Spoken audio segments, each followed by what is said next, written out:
નમસ્કાર વિદ્યાર્થી મિત્રો, બધા મજામાં ને? જો આપણે પર્યાવરણીય સમસ્યાઓની ચર્ચા કરતા હતા અને ઘણી બધી સમસ્યાઓની આપણે ચર્ચા કરી. સામાન્ય હવા પ્રદૂષણથી લઈ જલ પ્રદૂષણની વાત કરી.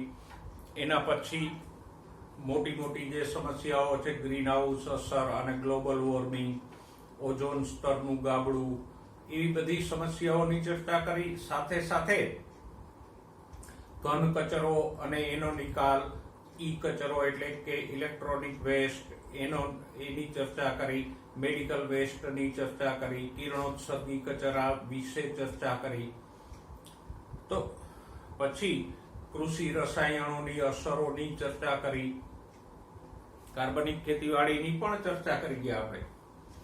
તો આજે આગળ વધી અનુચિત ઉપયોગ અને અનુચિત જાળવણીથી સંસાધનોનું અવનતીકરણ. હવે પેલા તો એ કે સંસાધનો એટલે શું? તો કે આપણા કુદરતી સ્ત્રોતો, જમીન, પાણી, હવા, એ બધા આપણા સંસાધનો છે કે જેના દ્વારા આપણે ખોરાકથી માંડી અને ઘણું બધું મેળવીએ છીએ. એના આધારિત જ આપણું જીવન ટકેલું છે.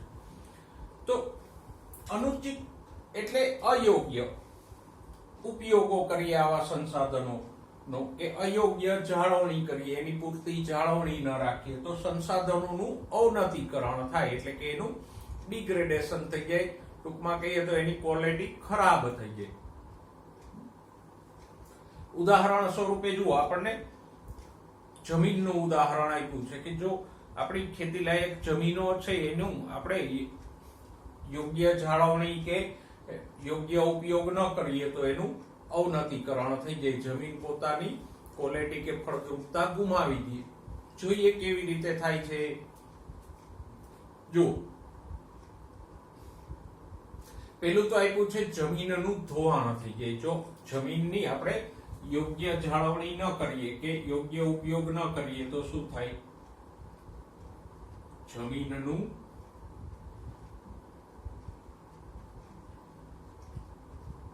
ધોવાણ અને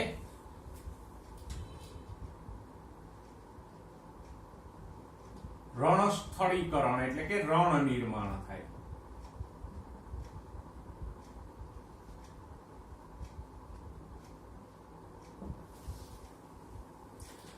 જો જમીનનું સૌથી ઉપરનું સ્તર છે એ ફળદ્રુપ છે, જે સામાન્યતઃ કાળી માટીનું સ્તર હોય કે જેમાં સળતા ડાળખા, પાંદડા, મૃતદેહો વગેરેને કારણે પુષ્કળ પ્રમાણમાં કાર્બનિક ઘટકો ભળેલા હોય અને એમાં ખનિજ તત્વો પણ હોય. અને આ કાળી માટીનું ઉપરનું સ્તર છે એની અંદર જ પાણી પણ વધારે સંગ્રહાયેલું હોય.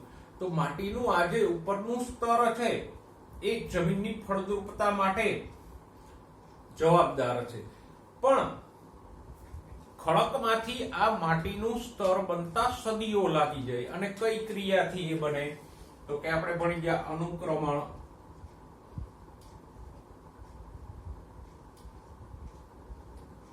ક્યાં ભણ્યા હતા?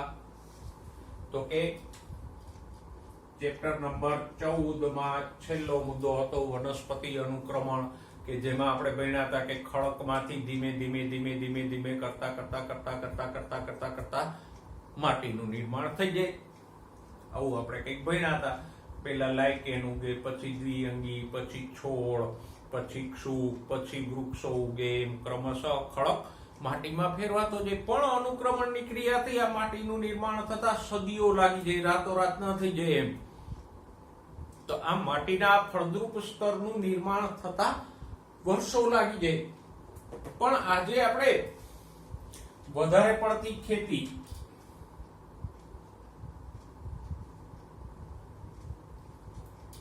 વારંવાર પાકો લઈએ, સતતપણે એક વર્ષમાં 3 4 પાકો લઈએ, તો એ સ્તરને નુકસાન થાય. કેવી રીતે નુકસાન થાય? તો કે જેટલો પાક વધારે ઉગાડો એટલા છોડ જમીનમાંથી ખનિજોનું શોષણ વધારે કરે અને ધીમે ધીમે ધીમે ધીમે કરતા એમાં ઉપયોગી ખનિજ પોષકોની માત્રા ઘટી જાય. તો આમ વધારે પડતી ખેતી કરો સતતપણે તો જમીનમાં ખનિજ પોષકોની માત્રા ઘટી જાય. પછી અબાધિત ચરાણ, સતતપણે ચરાણ એટલે કે આપણે એ વ્યવસાય ઓછો છે પણ દુનિયાના ઘણા બધા ભાગોમાં મોટે પાયે પશુપાલન થાય કે જ્યાં એક એક પશુપાલક પાસે 500, 1000, 2000 કે 5 કે 10,000ની સંખ્યામાં પશુઓ હોય. ઓસ્ટ્રેલિયા છે, ડેનમાર્ક છે, એવા બધા દેશોમાં આવું મોટે પાયે પશુપાલન થાય. તો એ લોકો પોતાની જમીનમાં કોઈ બીજા પાકો નથી લેતા પણ પશુઓ માટે ઘાસચારો ઉગાડતા હોય. તો જેમ ખેતીમાં તમે વારંવાર પાકો લ્યો તો ખનિજ પોષકો ઓછા થઈ જાય, એમ આ જમીનોમાં પણ વારંવાર આવું ઘાસ ઉગે અને ચરાય. તો આવી અબાધિત ચરાણ કે સતત ચરાણને કારણે ત્યાં પણ ખનિજ પોષકો ઘટી જશે. એ લોકો પોતાની જે મોટી જમીન હોય એમાં અલગ અલગ ભાગોમાં ક્રમશઃ ઘાસ ઉગાડતા હોય કે પહેલા ભાગમાં ઘાસ ઉગાડ્યું, એનો ઉપયોગ કર્યો, પછી બીજા ભાગમાં, ત્રીજા ભાગમાં, ચોથા ભાગમાં ઘાસ ઉગાડીને ઉપયોગ કરે, ત્યાં સુધીમાં પહેલા ભાગમાં ફરીથી ઘાસ ઉગી ગયું હોય. તો આમ ઘાસની પણ 3 કે 4 ફસલ લેવામાં આવે તો એ જમીનમાંથી ખનિજ તત્વોના પ્રમાણને નષ્ટ કરશે. બરાબર. પછી તો કે વન નાબૂદી, જંગલો નાબૂદ કરવાથી જમીનનું ધોવાણ પ્રેરાય.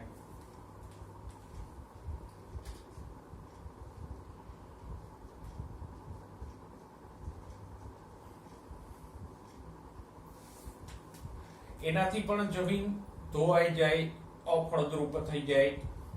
નબળી સિંચાઈ પદ્ધતિ,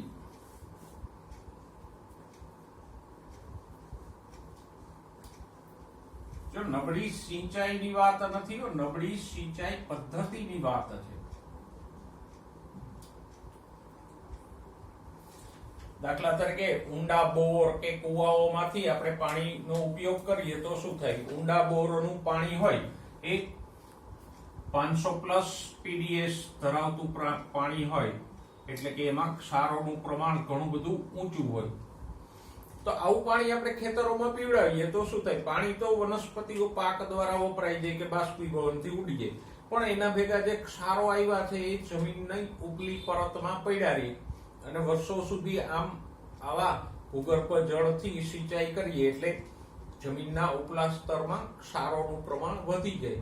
અને એટલે જ ખેડૂતો ઘણીવાર કહેતા હોય કે વધારે પડતી સિંચાઈ કરો તો જમીન કળક થઈ જાય, એટલે કે એમાં ઉપલા સ્તરમાં ક્ષારોનું પ્રમાણ વધી જાય અને જમીનની ફળદ્રુપતા ઓછી થઈ જાય. તો આવી બધી મનુષ્યની ક્રિયાઓને કારણે જમીનની ફળદ્રુપતા નષ્ટ થઈ જાય. જે જમીનને બનતા સેંકડો વર્ષ લાગ્યા હોય એ થોડાક વર્ષોમાં જ, 10-20 વર્ષોમાં જ પોતાની ફળદ્રુપતા ગુમાવી દે અને એને પરિણામે જમીનના શુષ્ક ખંડો થઈ જાય, એટલે કે જમીન છે એ અફળદ્રુપ અને શુષ્ક થઈ જાય. એમાં પછી કોઈ સારો પાક ઉગાડી શકાતો નથી. અને આવી ઉજ્જળ અને શુષ્ક ભૂમિને જ આપણે શું કહીએ? રણસ્થળીકરણ.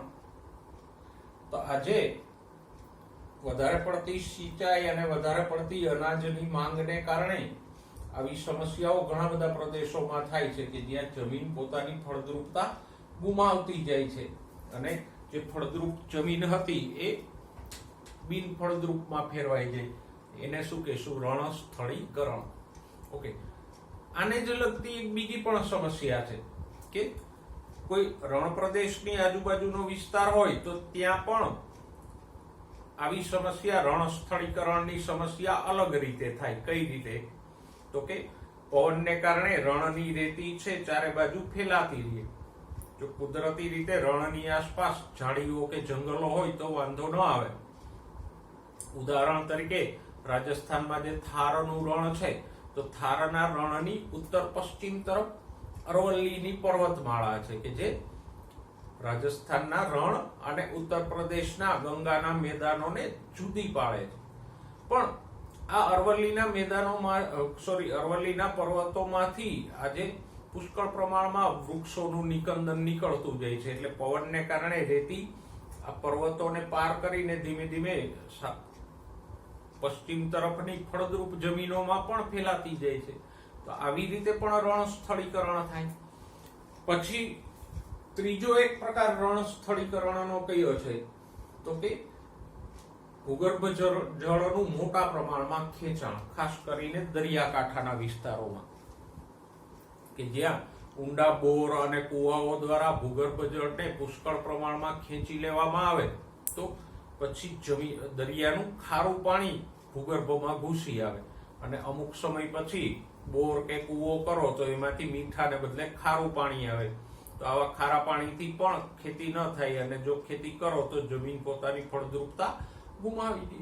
તો આમ આ બધી બાબતો, વધુ પડતી ખેતી, વધારે પડતું ચરાણ, વન નાબૂદી, નબળી સિંચાઈ પદ્ધતિઓ, પછી રણનું ફેલાવું કે વધારે પડતું ભૂગર્ભ જળનું ખેંચાણ થાય તો રણ સ્થળીકરણ જેવી સમસ્યાઓ સર્જાય. ઓકે, સંસાધનોના અનુચિત ઉપયોગ અને જાળવણીમાં જમીન સંબંધિત જ બીજો મુદ્દો આપ્યો છે. કયો છે તો કે જમીનમાં પાણીનો ભરાવો અને જમીનની ક્ષારતા.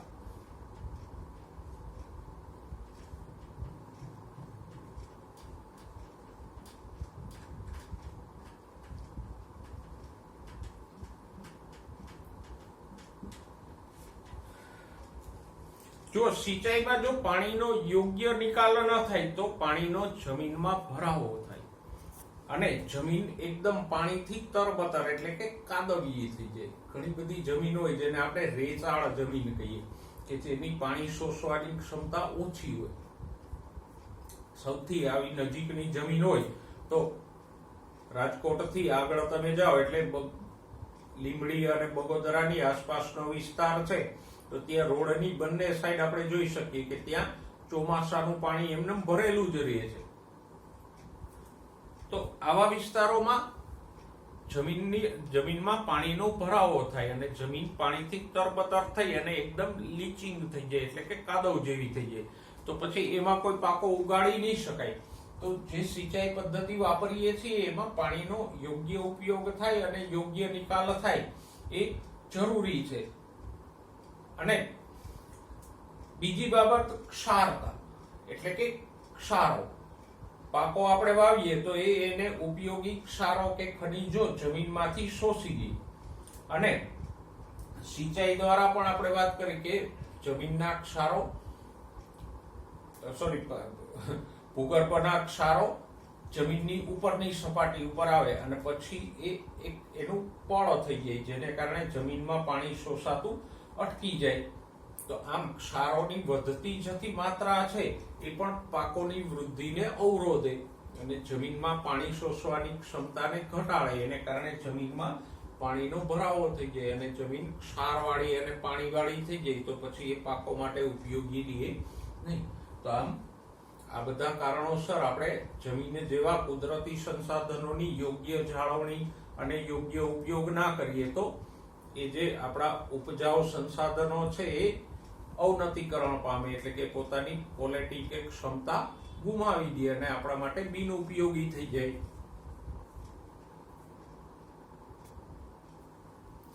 હવે નવો મુદ્દો જોઈએ, નિર્વનીકરણ એટલે કે વનનાશ કે જંગલોની નાબૂદી. નિર્વનીકરણ એટલે વનનાશ. જો આપણે અગાઉ ક્યાંક ભણી ગયા કે પૃથ્વીના સૌથી સમૃદ્ધ જંગલો કયા છે?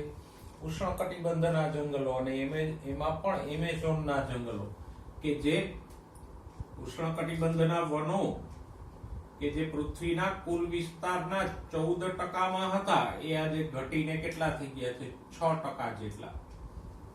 મતલબ કે ઉષ્ણકટિબંધીય વનોમાં કેટલો ઘટાડો આવ્યો છે? તો કે આખી દુનિયાની વાત કરો તો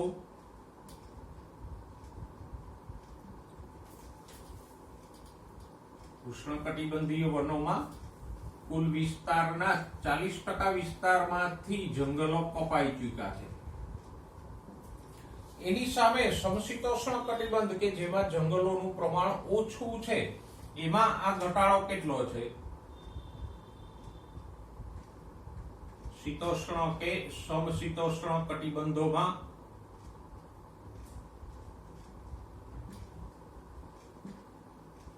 લગભગ 1% જેટલો છે. પણ અહીંયા તો વન પ્રદેશ જ ઓછો હતો. પણ આ જે સૌથી સમૃદ્ધ જંગલો હતા એમાં મોટો ઘટાડો છે. ભારતની વાત કરો તો 20મી સદીની શરૂઆતમાં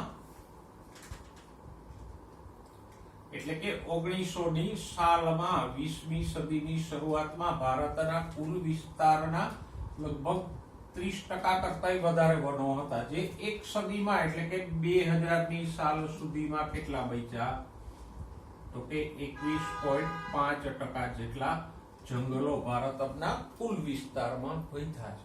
હવે આ આંકડો સારો કહેવાય કે ખરાબ?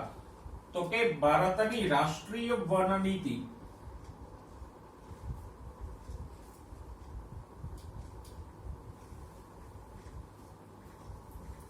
નેશનલ ફોરેસ્ટ પોલિસી કે જે 1988માં ઘડવામાં આવી હતી, એને અનુસાર મેદાની વિસ્તારોમાં લગભગ કુલ વિસ્તારના 33% જંગલો જોઈએ, જ્યારે પર્વતીય વિસ્તારોમાં 67% વિસ્તારમાં જંગલો જોઈએ. કારણ કે મેદાની વિસ્તારમાં વસ્તી વધારે હોય, ખેતીવાડી, ઉદ્યોગો બધું હોય, તો એમાં ઓછામાં ઓછા 33% જંગલો હોવા જોઈએ. જ્યારે પર્વતીય વિસ્તારો કે જ્યાં વસ્તી ઓછી છે, ઉદ્યોગો, ખેતીવાડી ઓછી છે, તો ત્યાં 67% જંગલો જોઈએ. તો આટલા જંગલો તો આજે આપણી પાસે બચ્યા નથી. ટૂંકમાં કહીએ તો ભારત જ નહીં પણ આખી દુનિયામાં ઓવરઓલ બધે જ મોટા પ્રમાણમાં વનનાશ થઈ રહ્યો છે. ઓકે, હવે વનનાશ માટેનું સૌથી મુખ્ય કારણ કયું છે તો કે ખેતીવાડી માટે જંગલોને કાપવા અથવા જંગલો કાપીને ત્યાં ખેતરો બનાવવા. જેમ કે બ્રાઝિલમાં એમેઝોનના જંગલો છે, તો એનો મોટે પાયે નાશ કરી અને ત્યાં સોયાબીન કે શેરડીના પાકો લેવા માટે ખેતરો બનાવી નાખવામાં આવે. પશુપાલન માટે ઘાસચારો ઉછેરવા માટે ત્યાં ખેતરો બનાવી નાખવામાં આવે છે. તો કૃષિ વિષયક બાબતો કે ખેતીવાડી માટે આમ જંગલો કાપવા એ વનનાશનું સૌથી મોટું કારણ છે.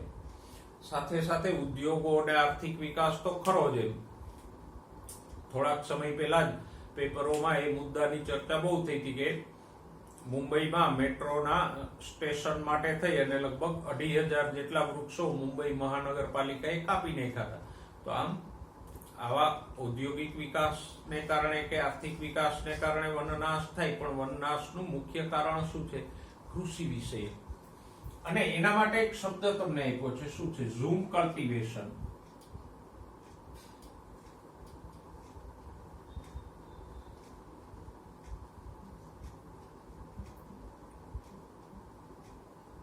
જો આ ઝૂમ કલ્ટિવેશન છે ભારતના ઉત્તર પૂર્વીય રાજ્યોમાં અને બીજા એવા જંગલ પ્રદેશો છે કે જ્યાં સામાન્ય આદિવાસી કબીલાઓ વસે છે, ત્યાં વિશ્વમાં ઝૂમ કલ્ટિવેશન સદીઓથી થાય છે.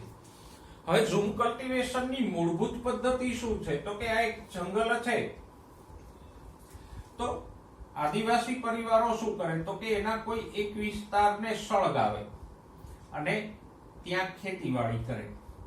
હવે જંગલ સળગાવ્યું છે તો એ વૃક્ષોની જે રાખ બની એમાં પુષ્કળ પ્રમાણમાં ખનિજ પોષકો હોય, એટલે રાખ ખાતર તરીકે ઉપયોગી થાય અને જમીન એકદમ ફળદ્રુપ હોય આ ખાતરને કારણે, રાખને કારણે. તો એમાં એ ખેતીવાડી કરે. પણ હવે આદિવાસીઓ છે એ કોઈ સેન્દ્રિય ખાતરોનો ઉપયોગ તો કરતા નથી, એ તો કુદરતી રીતે ખેતીવાડી કરે છે. એટલે થોડોક સમય જશે એટલે આ જે વિસ્તાર છે એમાં ફળદ્રુપતા ઓછી થઈ જશે, એટલે એક બાજુનો કોઈ વિસ્તાર સળગાવી અને એમાં ખેતીવાડી કરવાનું શરૂ કરશે. અમુક વિસ્તાર અમુક સમય પછી એની ફળદ્રુપતા ઓછી થઈ જાય એટલે ત્રીજો કોઈ વિસ્તાર, ચોથો કોઈ વિસ્તાર, એમ ક્રમશઃ અલગ અલગ વિસ્તારોને સળગાવી અને એમાં ખેતીવાડી કરતા રહી. અને જેની ફળદ્રુપતા ઓછી થતી જાય એને છોડતા જાય, એમાં પછી ખેતી કરતા નથી.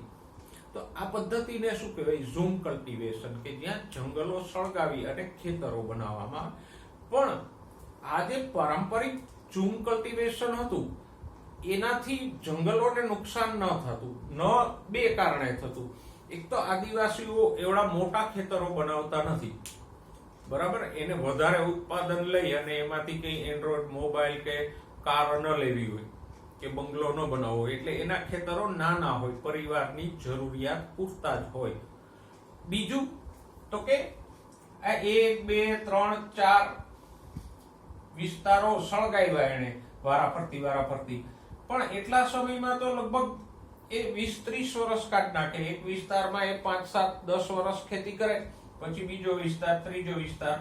તો આ જે છોડી દીધેલો વિસ્તાર હોય એમાં પાછું જંગલ પ્રસ્થાપિત થઈ જાય તો એ સમયગાળો લાંબો હતો અને વિસ્તારો નાના હતા, એટલે આ ઝૂમ કલ્ટિવેશન જે પરંપરાગત રીતે થાય એનાથી નુકસાન ન થતું.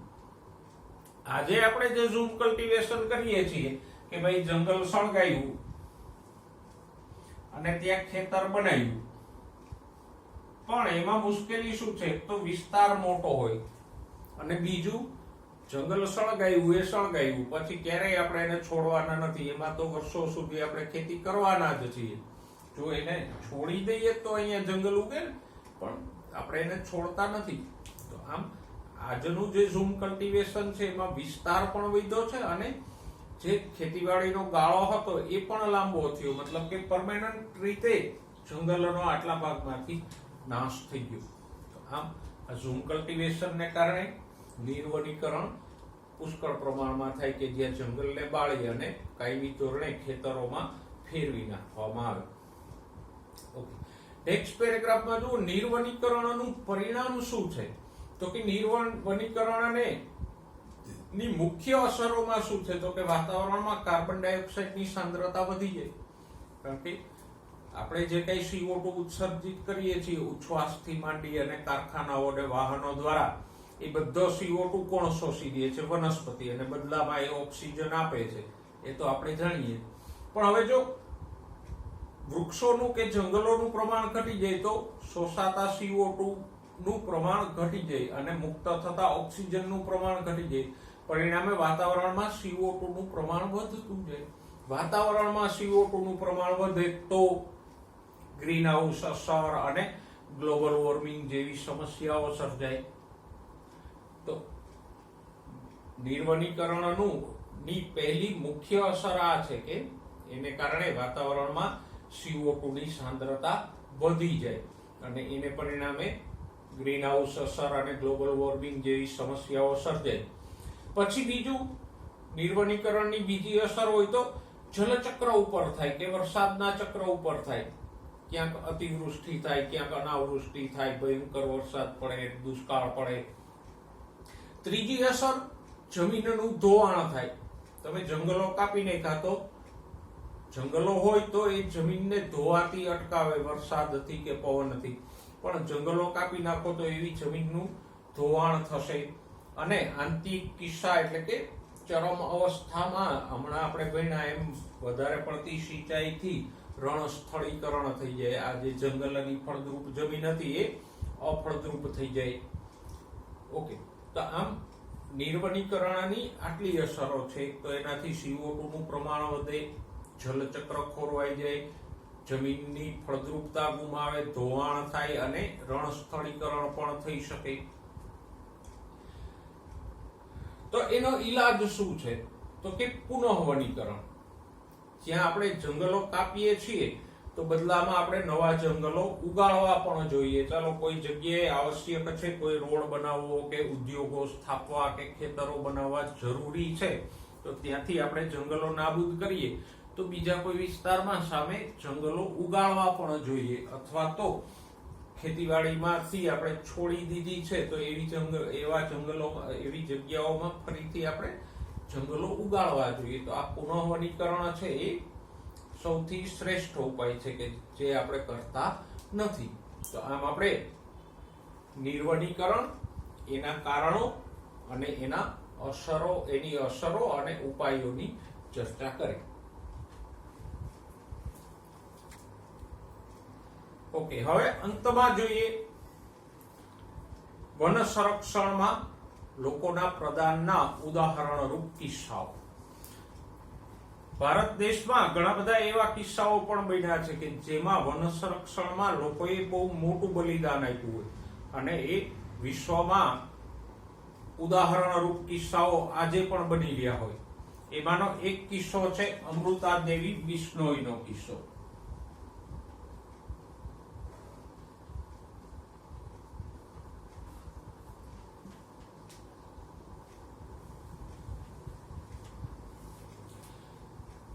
રાજસ્થાનના અમુક વિસ્તારોમાં બિશ્નોઈ નામની પ્રજા વસે છે અને એ આજે પણ જંગલોના સંરક્ષણમાં માને છે, એને માન સન્માન આપે છે. પણ આ કિસ્સાની વાત કરીએ છીએ એ બહુ જૂની છે. કઈ તો કે 1731માં રાજસ્થાનના જોધપુરના રાજાએ નવો મહેલ બાંધવાનું નક્કી કર્યું અને ત્યારે બાંધકામમાં લાકડું પુષ્કળ પ્રમાણમાં વપરાતું. તો રાજાએ પોતાના સૈનિકોને જંગલોમાંથી લાકડા કાપવા માટે મોકલ્યા, કામદારોને અને સૈનિકોએ. પણ એ જંગલોમાં જે બિશ્નોઈ પ્રજા રહેતી હતી એમણે આ વનનાશનો કે લાકડા કાપવાનો વિરોધ કર્યો. પણ હવે આ તો રાજાના સૈનિકો એટલે એ માન્યા નહીં.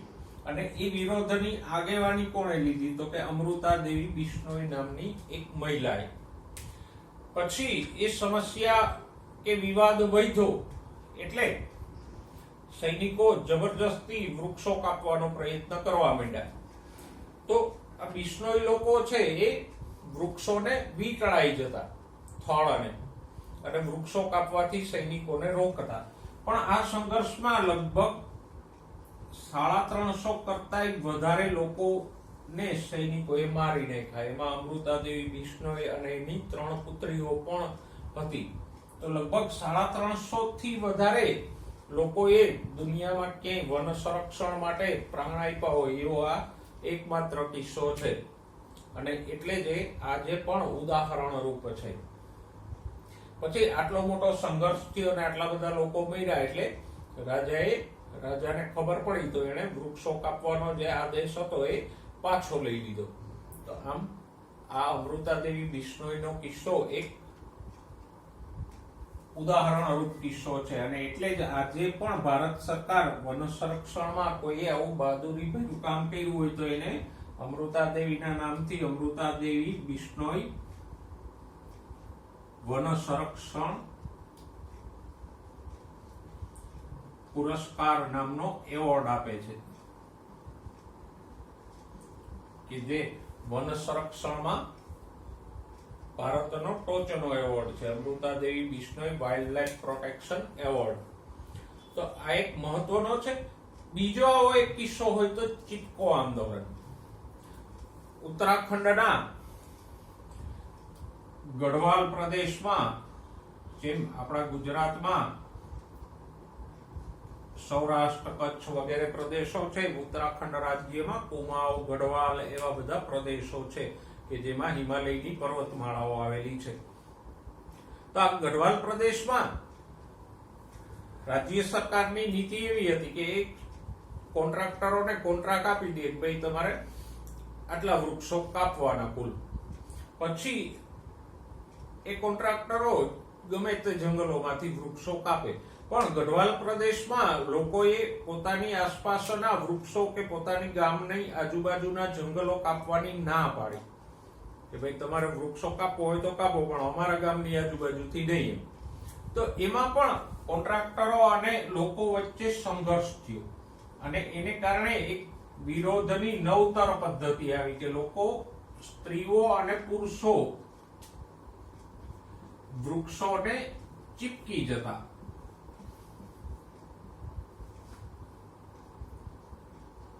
વૃક્ષોના થળને આમ ચોંટી જતા, જેથી કરીને કોન્ટ્રાક્ટરના માણસો એ વૃક્ષો કાપી ન શકે.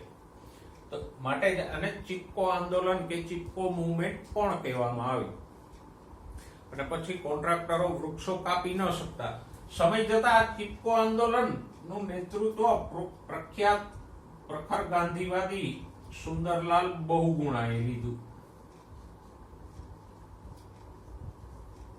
કે જે પ્રખર ગાંધીવાદી હતા. અને પછી ગઢવાલમાંથી આ આંદોલન છે એ હિમાચલ અને બીજા પ્રદેશોમાં પણ ફેલાણું અને એને કારણે સરકારોએ પોતાની વન જંગલો કાપવાની નીતિ છે બદલવી પડી કે લોકો હા પાડે પંચાયતો કે ગામના લોકો હા પાડે તો જ એ ગામના વૃક્ષો કાપી શકે, અને કાપવાના બદલામાં ગામને કોન્ટ્રાક્ટરે વળતર પણ આપવું પડે. તો આ ચીપકો આંદોલન પણ વન સંરક્ષણમાં એક મહત્વનું ઉદાહરણ છે. ત્રીજો એક શબ્દ આપ્યો છે સંયુક્ત વન વ્યવસ્થાપન.